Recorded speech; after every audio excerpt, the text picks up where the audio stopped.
Okay, so today's topic is hemostasis. Hemo will discuss this basic hematology and drugs related to it.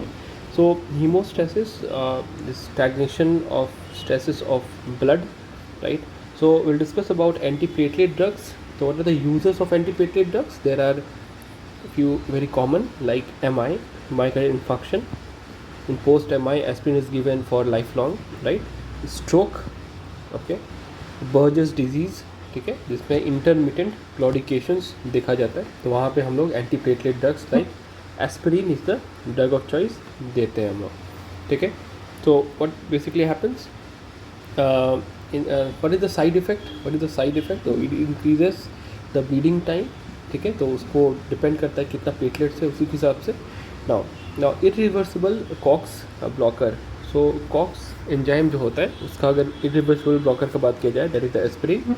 In the low dose 40 to 325 milligram, it decreases the COX-1 platelet, so it decreases the thromboxane A2 levels. So attachment of platelet on the blood vessel, so this is how it works, ठीक है, this is how it works. It decreases the thromboxane A2 levels, ठीक है. तो ultimately attachment of platelet will become the blood vessels will be normal, but thromboxane A2 level will be decreased. Used in MI and stroke. In acute MI, 325 milligram we give 75 into 4 tablets stat, ठीक है. Secondary prophylaxis के लिए में क्या करते हैं, उसमें 75 milligram हम लोग एस्पिरिन देते हैं, ठीक है. Now the second class of drug is the ADP receptor blocker. ADP receptor blocker is the P2Y12 blocker. तो अल्टीमेटली क्या है, P2Y12 कहाँ होता है, this is the receptor over there and this is the ADP receptor. Reversible blockers होते हैं, कुछ irreversible blockers होते हैं. What are the reversible blocker? Ticagrelor, can ग्रेलोर, ठीक है. These are not prodrugs and these are the reversible blockers. Now, what are the names of prodrugs? Clopidogrel and prasugrel. These are the prodrugs. Whereas ticlopidine is also an irreversible blocker, which has a side effect of bone marrow suppression, diarrhea, okay, and TTP, thrombocytic purpura, ठीक है. तो ये important है ticlopidine के लिए, okay. Side effect is important of ticlopidine. Now clopidogrel और ticagrelor, ठीक है, उसको एस्पिरिन के साथ ऐड किया जाता है इन MI और स्ट्रोक पेशेंट. इन MI और स्ट्रोक दे आर एडेड. पैसोग्रेल को सिर्फ MI में यूज़ करते हैं. It is Contra indicated in stroke, क्योंकि हेमोरेजिक स्ट्रोक में वो ब्लीडिंग करवाता है. तो पैसोग्रेल जो है, ठीक है, पैसोग्रेल इसमें सिर्फ एक जगह MI में यूज़ करते हैं, स्ट्रोक में यूज़ नहीं करते हैं. जबकि क्लोपिडोग्रेल या टीकाग्लेर जो होता है उसको stroke as well as MI दोनों में यूज़ करते हैं, ठीक है. क्लियर है.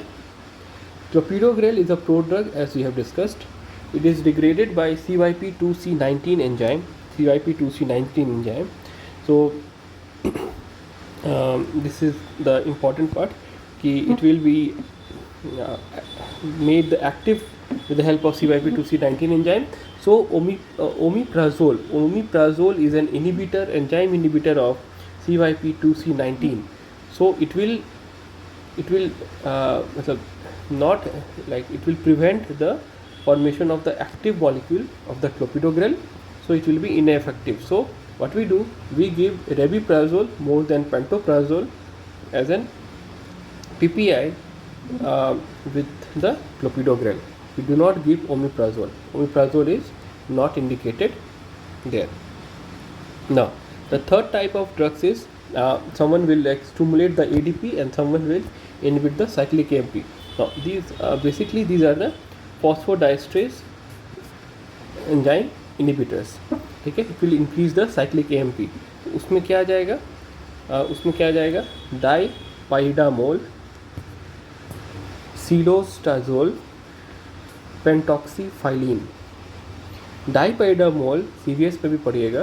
This is PDE5 inhibitors, Coronary steal syndrome, you will learn more about in CVS. Cilostazol, उसमें क्या आ जाएगा, PD3 ब्लॉकर्स, और डाइपेडामोल को इट इज़ एडेड इन, मतलब स्ट्रोक में उसको it is contraindicated, is not added, right. Now pentoxifylline, multiple phosphodiesterase inhibitor, ठीक है, used in Buerger's disease, antiplatelet as well as vasodilatry action is there. So this is the fourth class of drug. This is the GP2B and 3A inhibitors. GP2B and 3A inhibitors. Okay. Now these are basically the integrin inhibitors. Aggregation of platelet को inhibit करता है. What is the example? Examples are more important. This is EAT, eptifibatide, Epcizumab, Tirofiban. Okay. So these are the three drugs. These are the three drugs which are integrin inhibitors or GP2B3A inhibitors. Okay. Now, Epcizumab is safe in renal failure. It is an anti-inflammatory property and immunosuppressive property. Okay. So they all are given in IV during the PTCA procedure. Okay. Now what are the new drugs? Vorapaxar. Vorapaxar is PAR inhibitor. PAR means protease activating receptor. Protease activating receptor. Okay. It inhibits the activation of thrombin, activation of thrombin and platelet aggregation को भी ये inhibit करता है. These are protease activating receptor blocker. ठीक है. Then the other drug is Dazozibane. Dazozibane is thromboxane A2 synthase inhibitor. Thromboxane A2 synthase inhibitor. Ultimately क्या होता है कि एराकिडोनिक एसिड से आपका PgG2 या H2 बनता है with the help of COX. तो एस्पिरिन यहाँ काम करता है. नाउ PgH2 से थ्रोम्बोक्सिन A2 बनता है with the help of thromboxane A2 synthase.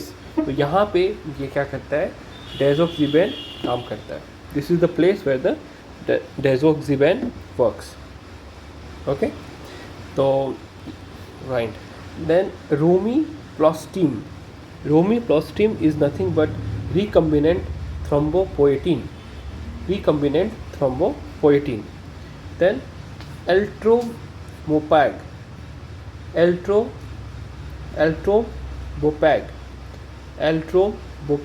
ठीक है. Eltrobopag. This is nothing but thrombopoietin agonist. Thrombopoietin agonist is given in ITP and liver failure. Is given in ITP and liver failure. What are the other drugs? Some Bopax. These are the Bopax. तो Bopax में क्या आ जाएगा? Eltrom, Avatrom, Losutrom, Avatrom, Eltrom. Okay, so this trom is also common. Okay, so L, Ava, Lusu. Okay, then there is Trom, Bopag. These are the drugs. Okay, this is something unique, new names, right? These are new drugs. These are recombinant thrombopoietin. So thrombopoietin. Clear? So here you can see there is thrombo, ठीक है, ट्रोम्बो, right, और यहाँ पे peg आ गया. ठीक है, तो थ्रोम्पैग. L अवा लूसू. Now ओप्रिल वेकिन. These are interleukin 11. Okay, these are interleukin 11 recombinant. Now interleukin 11 we gave in chemotherapy induced thrombocytopenia, which will increase the platelet count. So these are the new drugs in the market. Oprilvekin. Okay, Oprilvekin. Now to understand about this anticoagulant drugs, these are short notes and many times asked in Viva question. Anticoagulant drugs inhibits the deposition of fibrin. Uses, that is used in the blood stasis, in the veins, okay, in the deep vein thrombosis, and ultimately in the pulmonary embolism. There will be blood stasis, उसके कारण क्या होता है, deep vein thrombosis, और ultimately pulmonary embolism. Atrial fibrillation in mitral stenosis, it's very much common to cause transient ischemic stroke and it may lead to ischemic stroke. Okay, so ultimately in atrial fibrillation these are used to treat. Otherwise, in atrial fibrillation in mitral stenosis, it may cause transient ischemic stroke. After hip or knee surgery and disseminated intravascular coagulation, these very commonly anticoagulants are used. Okay, so obviously DIC is an emergency and IV heparin is the drug of choice. Now it is important also in other places like infections, some sepsis, abruptio placenta, prosthetic heart valve, cancer cell induced thrombosis, catheter induced, these all places, this all points towards the DIC. DIC can be caused with the cause of any of the above. Okay, now fibrinogen will be converted into fibrin with the help of thrombin.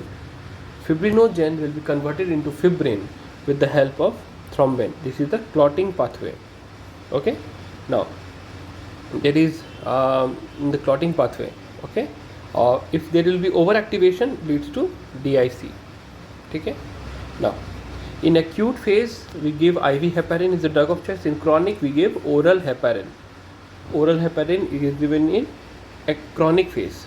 Okay, now the intrinsic and extrinsic pathway, if you will see, we have 7, 3, 10A, 7 plus 3, 10A, right? Now we have 12, 11, 9, 8, अरे 10 कहाँ गया, 10A. Okay, so we have 7, 3 over here, 12, 11, 9, 8 over here. Okay, we have 5 over here, 5 is there, and we have to understand this pathway result in PT monitoring. Okay, and this is APTT. Monitoring. So this is the extrinsic pathway for the PT and intrinsic pathway for the APTT. Okay, ultimately it will lead to thrombin formation, which will convert fibrinogen into fibrin and it will form the clot. Okay, it will deposit and form the clot. So ultimately क्या हुआ, 7, 3, 10, 12, 11, 9, 10, अरे 9, 8, अरे 10 कहाँ गया, 10. ठीक है, and 5 is also there. Now the drugs are vitamin K blockers, oral drugs. These are clotting factor. Vitamin K blockers, we'll learn more about it. Now 10A factor blocker orally we give it, and direct thrombin blockers we give. So in the 3 places, vitamin K blockers, 10A blockers, and direct thrombin blockers. Okay, so it may be oral or parenteral. So what are the names? Vitamin K blockers is coumarin, COUMARIN, coumarin. The drugs are warfarin, acetylcoumarin, bis-hydroxycoumarin.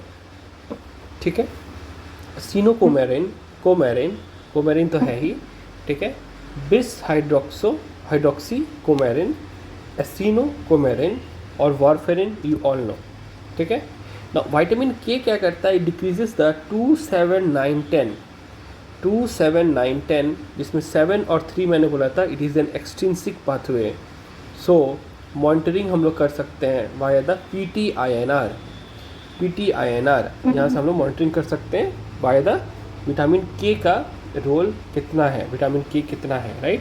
This is very important. Now Ultimately the second group of drug is Zabans, means 10A, factor 10A blockers, तो मतलब बीच में ही यहाँ पे block कर दिया, ठीक है, बीच में यहाँ पे ब्लॉक कर दिया। और ये मैंने बताया तभी 7, तो इसमें PT है, राइट, एक्सट्रिंसिक पाथवे का, तो दिस इज़ इम्पॉर्टेंट। और इसमें सब में ज़ाबैन है, ठीक है, ज़ैबैन ज़ैबैन ज़ैबैन।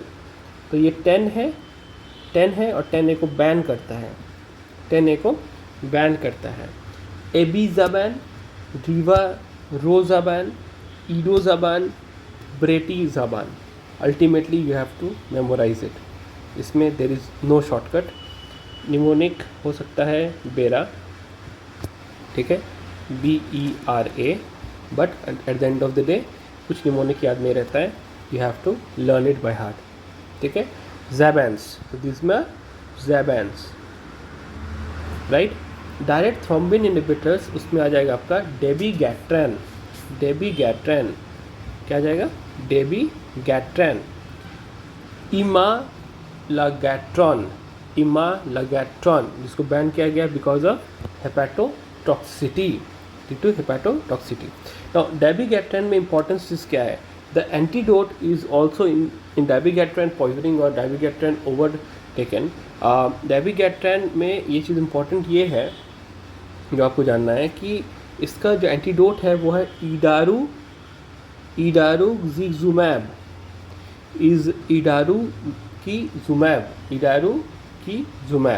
gives the antibody against the dabigatran.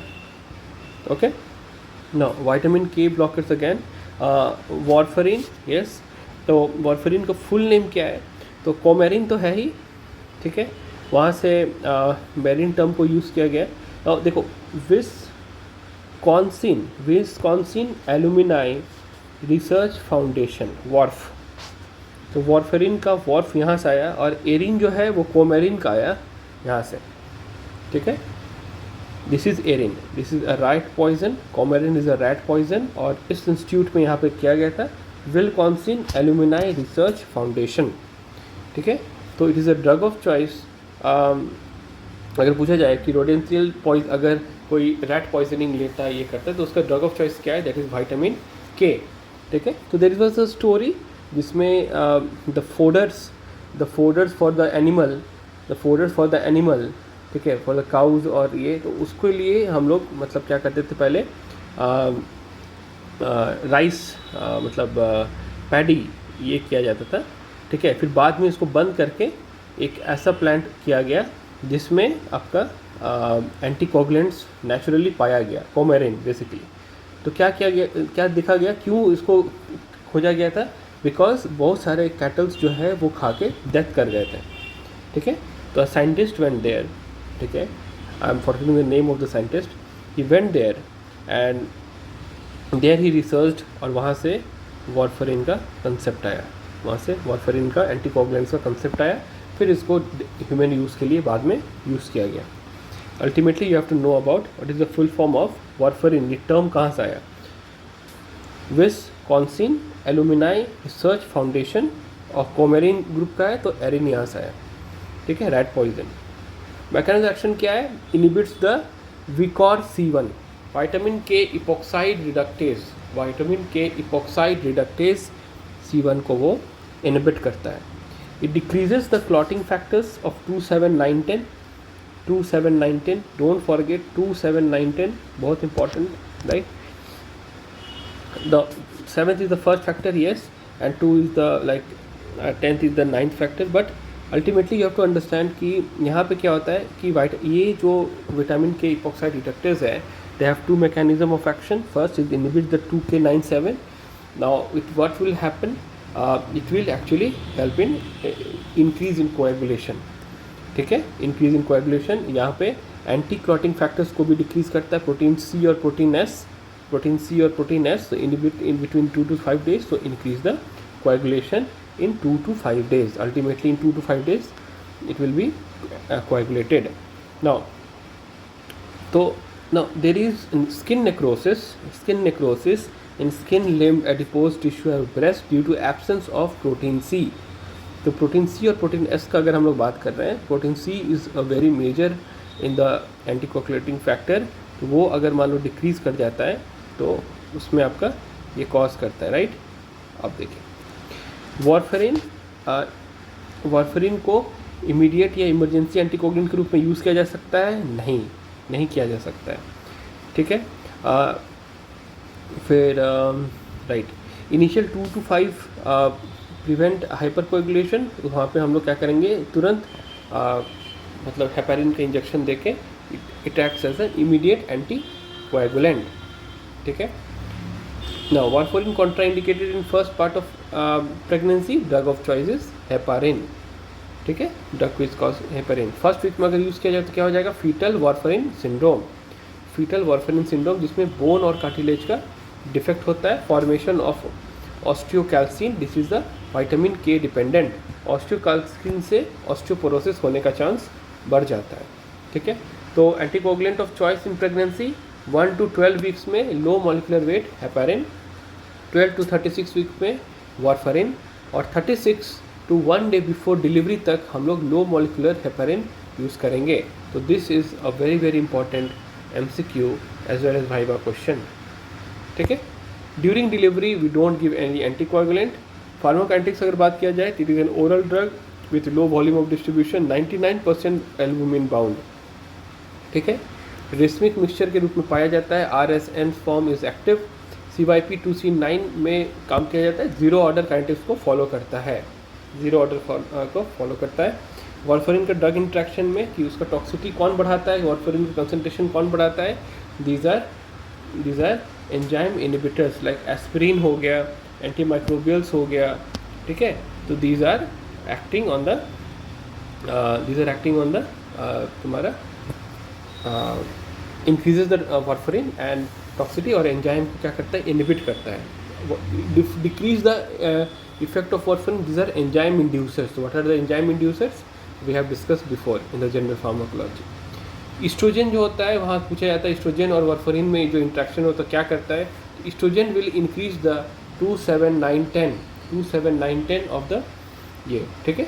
Even in nephrotic syndrome albumin loss होता है इसमें, तो वहाँ भी इसका यूज़ है, ठीक है। तो अच्छा, एंटीमाइक्रोबियल्स का क्या था, it kills the bacteria in the GIT, तो विटामिन के जो बनाता था बैक्टीरिया उसको बाढ़ देता है, तो वहाँ पे इसका बहुत बड़ा रोल है वारफरिन टॉक्सिसिटी का, ठीक है। जो विटामिन के कम हो जाएगा। वारफरिन जो हुआ नैरो थेरेप्यूटिक इंडेक्स है, it need monitoring by PT-INR, we have discuss why PT-INR, ठीक है। और INR का मतलब क्या होता है, इंटरनेशनल नॉर्मलाइज्ड रेशियो, ये भी पूछा जाता है। PT-INR जो है, INR का फुल फॉर्म क्या होता है, इंटरनेशनल नॉर्मलाइज्ड रेशियो, ठीक है।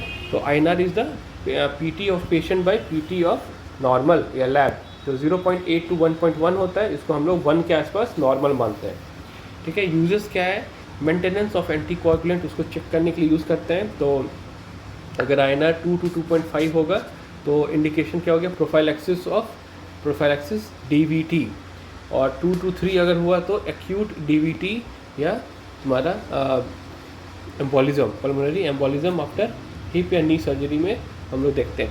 3 to 3.5 recurrent DVT, atrial fibrillation plus MS, prosthetic heart valve, वहाँ पे PT-INR का वैल्यू इस रेंज में आता है। वारफरिन ओवरडोज से क्या होगा, अगर मान लीजिए कि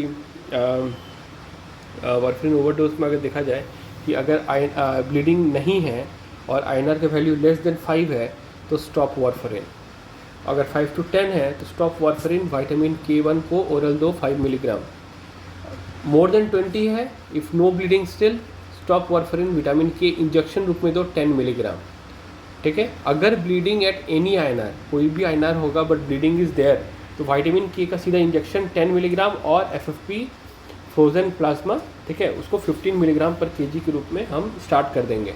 तो वारफरिन ओवरडोज का ये ट्रीटमेंट है। वारफरिन ओवरडोज में अगर ब्लीडिंग नहीं होती है तो अलग अलग डोज में हम लोग अलग अलग काम करते हैं। अगर लेस देन 5 है तो हम लोग सिर्फ वारफरिन को स्टॉप कर देते हैं, 5 to 20 रहा तो हम लोग वारफरिन को स्टॉप करके विटामिन K1 को क्या करेंगे, हम लोग ओरली देंगे, और अगर मोर देन 20 होता है तो क्या करेंगे, स्टॉप वारफरिन विटामिन के इंजेक्शंस हम लोग देते हैं 10 मिलीग्राम का, ठीक है। हाँ, और फिर आपका अगर ब्लीडिंग अगर पाया जाता है एट एनी INR तो विटामिन K1 का इंजेक्शन देते हैं 10 मिलीग्राम और FFP देते हैं 15 मिलीग्राम पर kg, ठीक है। Now there is something called prothrombin complex concentrate, ठीक है। तो इसमें 2, 7, 9, 10 रहता है, तो ये अब दिया जाता है। विटामिन के में क्या है, तो K1, K2, K3, K1, K2, K3, phytonadione, menaquinone, menadione. Menadione is water soluble, phytonadione इसमें प्लांट का ये सोर्स रहता है, ठीक है। यूजेस क्या हो जाएगा, uses is the warfarin antidote, osteoporosis caused by phenytoin, then antimicrobial uses, obstructive jaundice। तो यहाँ पे विटामिन के का देख रोल ऑफ विटामिन के कहाँ कहाँ यूज़ करते हैं, तो we given warfarin antidote in some osteoporosis because of caused by phenytoin, then antimicrobial uses, HDN and obstructive jaundice। Now parenteral anticoagulants are important, very important. This is a short note as well as a long viva question. We name some parenteral anticoagulants. So there are direct and indirect thrombin inhibitors. There are indirect and direct thrombin inhibitors. Indirect में क्या आ जाएगा, these are the heparins. These are the heparins. मैंने बताया था अभी heparin बहुत important है। वो क्या करता है, एंटी थ्रोम्बिन 3 को एक्टिवेट करता है, एंटी थ्रोम्बिन 3 को एक्टिवेट करता है। There are 3 types of heparin, high molecular heparin और क्रूड हेपारिन और unfractionated heparin. This is the original heparin. So heparin अगर बात किया जाए तो this is high molecular heparin, crude heparin और अनफ्रैक्शनेटेड हेपारिन, ठीक है। लो मोलिकुलर वेट हेपारिन जो होता है वो फ्रैक्शनेटेड हेपारिन होता है। इसमें टर्म आता है पैरिन, इसमें टर्म जो पैरिन आता है वो यूज़ किया जाता है एंडोक्सापैरिन, डाल्टेपैरिन, टिंजापैरिन। तो पैरिन टर्म यूज़ किया जा रहा है एनोक्सापैरिन, डाल्टेपैरिन, टिंजापैरिन। दीज आर द पैरिन्स और the low molecular wait heparin, low molecular wait heparin. Ultra low molecular wait heparin में क्या आ जाएगा, पेरिनॉक्स, फोंडापेरिनॉक्स, इड्रापेरिनॉक्स, फोंडापेरिनॉक्स, इड्रापेरिनॉक्स, ठीक है। फोंडापेरिनॉक्स एंड इड्रापेरिनॉक्स, क्लियर हो गया, ये चीज़ समझ में आया। उसके बाद क्या आ गया, डायरेक्ट थ्रोम्बिन इनहिबिटर्स। तो डायरेक्ट थ्रोम्बिन इनहिबिटर्स में क्या आ जाएगा, हिरुडिन, लेपिरुडिन, बिवालिरुडिन, डेसिरुडिन। हिरुडिन, लेपिरुडिन, बिवालिरुडिन, डेसिरुडिन, ठीक है। आईवी दिया जाता है और वो लीवर सेफ होता है, लीवर सेफ होता है लेपिरुडिन, एल से लेपिरुडिन, एल से लीवर सेफ्टी, ठीक है। डायरेक्ट थ्रोम्बिन इनहिबिटर्स में हिरुडिन, ठीक है, ऑल द रूडिन्स, ठीक है, ऑल द रूडी, यस रूडिन्स, ठीक है। हिरुडिन, लेपिरुडिन, बिवालिरुडिन और क्या है, डेसिरुडिन, देसी एकदम, ठीक है। नौ सलाइवा ऑफ लीचेस में क्या मिलता था, आर्गाट्रोबैन, आर्गाट्रोबैन, agatroban, right? Now agatroban is the drug of choice for HIT, heparin induced thrombocytopenia। heparin induced thrombocytopenia में drug of choices argatroban, argatroban। Monitoring करते कैसे, APTT से हम मॉनिटरिंग करते हैं, ठीक है, क्लियर ना। एंटीथ्रोम्बिन 3, एंटीथ्रोम्बिन 3 में हम लोग बताएं लो हाई मॉलिक्यूलर वेट हेपारिन, ये एक्चुअली ये कंटिन्यू था यहाँ पे, high molecular weight heparin, low molecular weight heparin और अल्ट्रा मॉलिक्यूलर वेट हेपारिन हम लोग डिस्कस किए अभी, ठीक है। अगर तीनों को कंपेयर किया जाए तो मैकेनिज्म एक्शन जो है वो बेसिकली क्या है कि मॉनिटरिंग जो है इसको कैसे करेंगे हम, APTT से इसका मॉनिटरिंग हम लोग नहीं करते हैं। Route is basically the IV route, यहाँ पे सबक्यूटेनियस IV रूट है, तो इमरजेंसी में हम लोग यूज़ करते हैं, इमरजेंसी में यूज़ हम लोग करते हैं, ठीक है। और अगर हाई मॉलिक्यूलर वेट हेपारिन का बात किया जाए वो 10 को इनहिबिट करता है एज वेल एज 2 फैक्टर को इनहिबिट करता है। लो मॉलिक्यूलर वेट जो है वो 10 को बहुत ज़्यादा करता है, 2 को कम करता है, और अल्ट्रा लो में सिर्फ 10 को ही करता है, 2 को करता ही नहीं है, ठीक है। तो अल्टीमेटली हमको 10 को बंद करना है, तो it is important. High molecular weight heparin में not subcutaneous because subcutaneous unpredictable absorption हो जाएगा और it is very dangerous. All heparin IM नहीं दिया जाता है because of the causing of haematoma. तो IV क्यों देते हैं, IM क्यों नहीं देते हैं, this is the reason, because IM heparin अगर दिया जाए तो वो हेमाटोमा कॉज करेगा। अगर सोर्स की बात किया जाए तो जो हेपारिन होता है वो ऑक्स का लंग से पाया जाता है, ठीक है, फिर पॉर्क, ऑक्स, इस तरह से, और सिंथेटिक पेंटासैक्राइड होता है जो तुम्हारा ultra low molecular weight heparin होता है, ठीक है। बेसिकली ऑक्स का लंग और पॉर्क के इंटेस्टाइन से बनता है जो तुम्हारा नॉर्मल हेपेरिन जो होता है, ठीक है। एलर्जी जो होता है, HIT are important, heparin induced thrombocytopenia, तो heparin acts on hapten for platelet and venous thrombosis can be seen. Treatment is stop the heparin and never again in life use the heparin. Drug of choice is argatoban. Argatoban is direct thrombin inhibitors. Direct thrombin inhibitors. Antidote is high molecular weight heparin more than low molecular heparin, जिसमें protamine sulphate को use किया जाता है। High molecular weight heparin का antidote क्या हो गया? Protamine sulphate, protamine sulphate. उसके बाद क्या हो गया? अल्ट्रा लो मोलिकुलर हेपेरिन का कोई एंटीडोट नहीं है, ठीक है। फोंडापेरिनॉक्स और इड्रा जो है उसका मतलब उसमें हम लोग क्या करते हैं, बायोटीन ये करके, एंटीडोट इज़ एविडिन, इड्रा बायोटा पेरिनॉक्स बनाता है, तो एंटीडोट इज़ एविडिन, ठीक है। तो उसमें हम लोग इम्पॉर्टेंट है कि DIC में यूज़ करते हैं और ड्यूरिंग MI में यूज़ करते हैं for 1 month this ultra low molecular weight heparin. Now fibrinolytic या thrombolytic, this is the last topic. यहाँ पे आपको ये जानना है कि मैकेनिज्म ऑफ एक्शन अगर बात किया जाए तो इट एक्टिवेट्स द प्लाज्मिनोजेन, और leads to plasmin formation and causing fibrinolysis, ठीक है। This is the TPA by the endothelial cells. IV अगर नेचुरल का बात किया जाए तो स्ट्रेप्टोकाइनेज और यूरोकाइनेज होता है। रिकम्बिनेंट TPA का बात किया जाए तो एल्टीप्लेज, रीटेलप्लेज और टेलेनप्लेज, ठीक है। तो these are the place drug, ठीक है। इसको बोल सकते हैं टी प्लेस, ठीक है, टी प्लेस। तो एल्टीप्लेज, टीप्लेज, रेटीप्लेज, ठीक है, टेनेक्ट टीप्लेज, टीप्लेज, टेनेक्ट टीप्लेज, टीप्लेज, टीप्लेज। स्ट्रेप्टोकाइनेज जो बीटा हिमोलाइटिक स्ट्रेप्टोकोकस से सिक्रीट होता है, once in life, auto antibody, continuous IV infusion. Urokinase, human kidney, can be given again repetitively, ठीक है। Now reteplase, tenecteplase, ठीक है। तो this tenecteplase is the best drug. उसको बोलस फिब्रिनोलाइटिस के रूप में दिया जाता है। सिंगल बोलस IV दे देंगे तो भी काम करता है अच्छा से। But the side effect of fibrinolytics, उसमें क्या होता है, सडन ब्लीडिंग या सडन डेथ होने का चांस रहता है फिब्रिनोलाइटिक्स से। यूज़ क्या होगा? हेमोरेजिक स्ट्रोक, वहाँ पे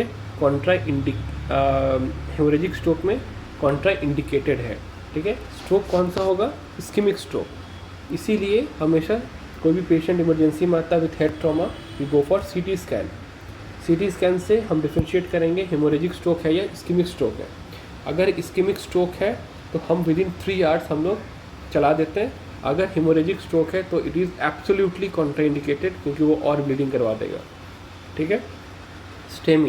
स्टेमी में क्या आएगा? Acute coronary syndrome. Acute coronary syndrome में there is transmural infarct, there is unstable angina. वहाँ पे हम लोग रीपरफ्यूजन थेरेपी के रूप में लेस देन 12 आवर्स में हम देते हैं। व्हाट इज़ द स्टेमी में बेसिकली हम लोग फिब्रिनोलाइटिक का यूज़ करते हैं। बाकी अनस्टेबल एनस्टेमी और स्टेमी में हम लोग PCI का यूज़ करते हैं। What is PCI? Percutaneous coronary intervention, जिसको बैलून जो प्लास्टिफिर करते हैं अगर नहीं होता है तो, और डोर टू बैलून टाइम जो होता है दैट इज़ 90 मिनट्स, और डोर टू नीडल टाइम जो बोला जाता है वो 30 minutes. You will learn more about it in higher sections, okay. Now pulmonary embolism वहाँ यूज़ किया जाता है, तो drug of choice is heparin, ठीक है। और yes, what are the contraindications of fibrinolytics? The contraindication of fibrinolytics are hemorrhagic stroke, ischemic stroke past 3 months. अगर 3 महीना पहले अगर किसी को ischemic stroke हुआ था तो हम fibrinolytics नहीं देंगे। malignant hypertension, aortic dissection, ठीक है, intracranial neoplasm, recent surgery less than 3 weeks, recent face head trauma less than 3 months, active internal bleeding, वहाँ पे हम लोग fibrinolytics का there is no role, फिब्रिनोलाइटिक्स का कोई रोल नहीं है, Now, what are the antidote for fibrinolytics? This is known as antifibrinolytics, antithrombolytics. तो क्या क्या है, कौन कौन सा ब्लीडिंग रोकता है? ट्रेनेक्सेमिक एसिड और EACA, that is epsilon amino caproic acid. Epsilon amino caproic acid. This is activation of plasminogen. This is activation of plasminogen. Indication is active internal bleeding. Indication is active internal bleeding. What are the chelators? Chelators are the treatment of heavy metal poisoning. In the treatment of heavy metal poisoning, वहाँ पे आपका आ जाएगा बाल, British एंटीलुइसिड compound, या फिर इसको बोलते हैं डायमर कैप्रोल. ठीक है, तो यूज़ क्या है उसमें, क्या क्या रहता है उसमें? बिस्मथ, आर्सेनिक और लेड पॉइजनिंग में उसको यूज़ करते हैं बाल को. दिस इज़ बाल only and contraindicated in iron poisoning and cadmium poisoning. फिर आता है डेस्फेरोक्सामिन. तो IV acute poisoning, iron poisoning में हम लोग यूज़ करते हैं. ठीक है, ओरली हम लोग डेफीपेरिप्रोम को यूज़ करते हैं. ठीक है, in the chronic iron poisoning या फिर थैलेसेमिक पेशेंट. कैल्शियम सोडियम EDTA, वहाँ पे हम लोग MILC, मैग्नीज, आयरन, लीड और कैल्शियम इसके पॉइजनिंग में यूज़ करते हैं. ठीक है, और डी पेनिसिलामीन जो है उसको कॉपर पॉइजनिंग या विल्सन डिजीज जो होता है, और even it was used in rheumatoid arthritis. So this is all about chelators, and this is all about hematology and anticoagulants and fibrinolytics we have discussed in detail. Another video will come with more updates on hematology. So till then, see you. Bye.